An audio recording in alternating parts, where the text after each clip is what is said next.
იმედი მაქვს, ოდესმე გაიგებ რამდენად დამავსხრია შინგან წასვლამ.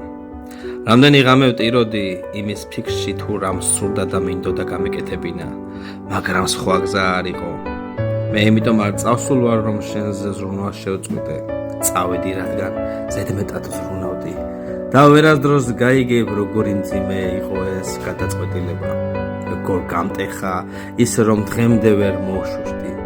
მახსოვს ჩვენი პირველი საუბარი, ის შეგრძნება, როცა შენს გვერდით თავს უსაფრთხოდ გზნობდი, თითქოს ბოლოს და ბოლოს სახს მივაგენი. რადგან შემიყვარდი, მანამდე სანამ თავადაც გავიაზრებდი ამას და სწორედ ეს მაშინებდა. ახლა კი შენს დაკარგვას, მაშინ როცა ყველაზე ძლიერად მიყვარდი, ვერაფერი შეედრება. სასტიკია, როცა რაღაც ისე სწორად გეჩვენება, მაგრამ მაინც გეცლება ხელიდან. და სწორედ ამიტომ მტკივა დღემდე, იმიტომ რომ ჩვენ ვერ მოვასწარეთ ბოლომდე ერთად ყოფნა, მაგრამ მოვასწარეთ წასვლა.